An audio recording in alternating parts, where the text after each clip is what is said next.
20-25-30 साल पहले यहां आया था, उस समय मैं स्टूडेंट भी था। किसी ने मुझे कहा एक लॉटरी की टिकट खरीद लो, तो हमने भी खरीद लिया। सब काम और खरीद लिया तो शाम को तो अगला तो 100 खरीद के रखा था, मुंह में पान, डायरी, इतना अगर वो हिसाब किताब यहां करता तो अमेरिका के साथ हिसाब किताब हो जाता, जितना उसका तिगड़िया पंजा लगल हो, पंजा में सत्ता लगल हो। ये बार 28 आई गुरुवार का कोई नहीं रोकत हो। ये बनारसी लोग लॉटरी खेलने में इतने महारत हासिल, इस देश अद्भुत।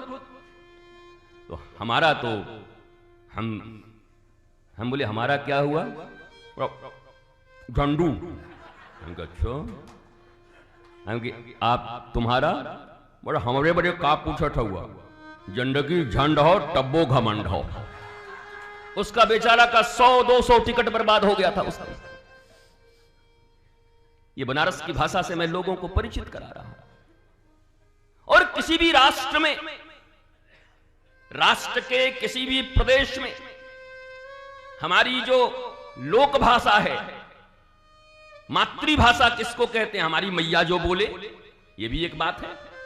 मातृ माने ही मां। हमारी मां पूर्वांचल में अगर रहती हैं, पूर्वांचली भाषा बोलती हैं, कहो कहां गए लला। अब ये कुकरी का 3 महीने का कोर्स करके हाँ हेलो हाँ और यूं, अपनी भाषा के प्रति सम्मान नहीं, राष्ट्र के प्रति सम्मान नहीं। भारत के विकास की चर्चा चलती है, भारत का विकास। भाई देखो, तुम्हें इंग्लिश बोलना आता है, कोई बुरी बात नहीं है, सीखो। लेकिन एक बच्चे के मन को कैसे भारतवर्ष में कलुषित किया जा रहा है, जरा मैकोले के उस बात को समझो। मैकोले ने सिर्फ अपने पिता को ही नहीं कहा था, ब्रिटिश पार्लियामेंट में उठकर जो इसने भाषण दिया है, गूगल पे हिंदी में उपलब्ध है, सब पढ़ लेना एक बार,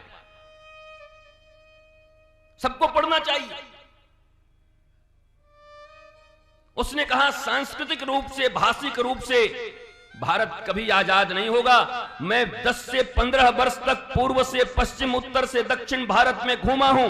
वहां की शिक्षा और संस्कृति की जड़ें इतनी मजबूत है, ये मैकोले लिख रहा है, कि उस देश को गुलाम बनाए रखना इस दुनिया के किसी भी सामरिक शक्ति संपन्न देश का शक्ति नहीं हो सकता, सामर्थ्य नहीं हो सकता। लेकिन जरा सोचिए कि मैकोले ये भी लिख रहा है कि हमने दीमक लगा दिया है, अंदर अंदर दीमक खोखला कर रहा है भारत के संस्कृति को, भारत की भाषा को।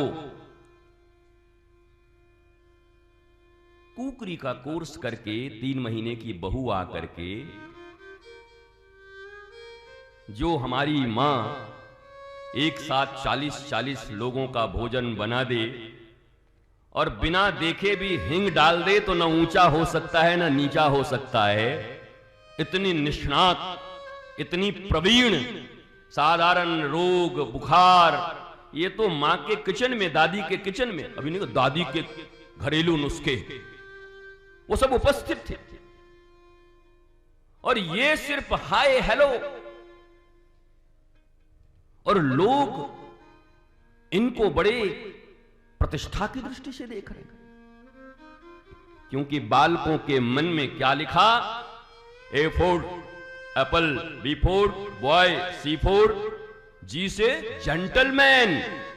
और जेंटलमैन जब बना हुआ है तो देखना किताब में एक फ्रॉक पहन के लड़की खड़ी है और एक टाई कोट टोपी पहन के, सूट पहन के आदमी खड़ा है। जब छोटा सा गांव का बच्चा ये पढ़ता है तो धोती कुर्ता में देखकर अपने पिता को सोचता होगा, ये तो जेंटलमैन नहीं है, जेंटलमैन तो ऐसे होते हैं। वो किसी ऑफिस में काम करने वाले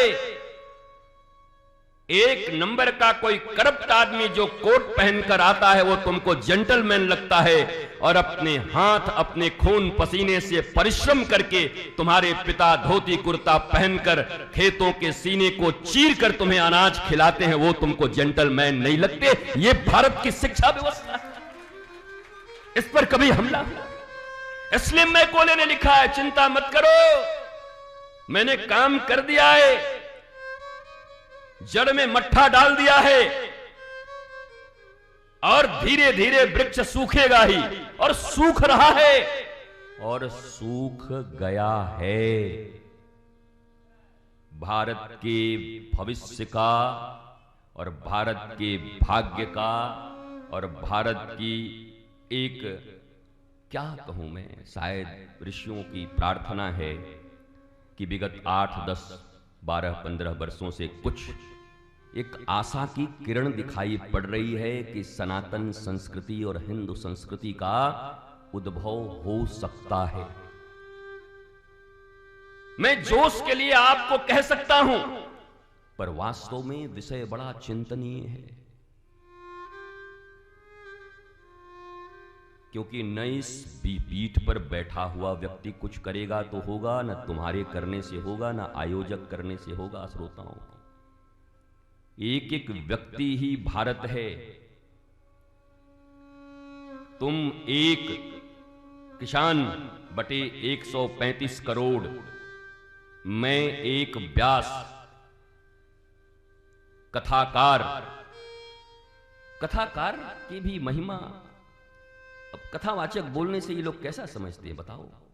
कथा शब्द कितनी प्यारी थी, लेकिन हमने कैसा बनाया है धीरे धीरे। और हमने क्या बनाया है? हम तो थोड़ा कम बना रहे हैं। हमारी जो शिक्षा व्यवस्था है ये सब तो विपरीत है। हमारे रूप, हमारे रंग, हमारे धोती पहनने पर, हमारे तिलक लगाने पर हर जगह आक्षेप हैं। तुम्हारे ये बेटे बच्चे, ओ मामा ये क्या कर रहे हो, कैसी लग रही हो, पापा एकदम ओल्ड लग रहे हो। ये गोल्ड है बेटा, तुम्हारे पापा तुम्हारे दादा गोल्ड हैं, तुम्हारे जैसे रोल्ड गोल्ड नहीं हैं। पर पता नहीं सब समझने के बाद भी केवल राष्ट्र के विकास की बात कर रहे हो आप, राष्ट्र सुधारने की बात कर रहे हो। भैया तुम्हारे घर में तुम्हारा मुन्ना और पप्पू कब सुधरेगा? तुम अपने मुन्ना की बात नहीं कर रहे, अपनी मुनिया की बात नहीं कर रहे। जिसको देखो उसी को राष्ट्र का चिंतन है, राष्ट्र सुधार देंगे। आपकी वाली कहां पढ़ रही है छोटी बच्ची? मतलब डीपीएस में डाल दिया हूं, तो क्या कर, अपन लोग थोड़ी सरकारी में पढ़ते हैं। सरस्वती में खुद थोड़ी जाते हैं हम लोग, उस विद्या मंदिर में हम थोड़ी जाएंगे जिस विद्यालय का नाम भी सरस्वती हो। हम गुरुकुल में थोड़ी भेजेंगे अपने बच्चों को। महाराज जी गुरुकुल अच्छा होता तो भेजते। तुम कर क्या रहे हो? इतनी बड़ी बड़ी बिल्डिंगें बना रहे हो, सड़कें बना रहे हो। आदमी एक है, मुंबई में भी तुम्हारा मकान, दिल्ली में भी तुम्हारा मकान, आलीशान कोठियां पे कोठियां ठोकते जा रहे हो, और तुम्हारे घर में तुम्हारा खानदान बर्बाद हो रहा है। तुम क्यों नहीं खोल लेते? तुम क्यों नहीं गुरुकुल की परंपरा के लिए कोलैबोरेशन करते हो? वृंदावन, अयोध्या और काशी में बैठे हुए वो महान जिनको 80-80 हजार श्लोक याद हैं, ऐसे विद्वान निष्णात विप्र, लेकिन उनको खाने की भी तकलीफ है।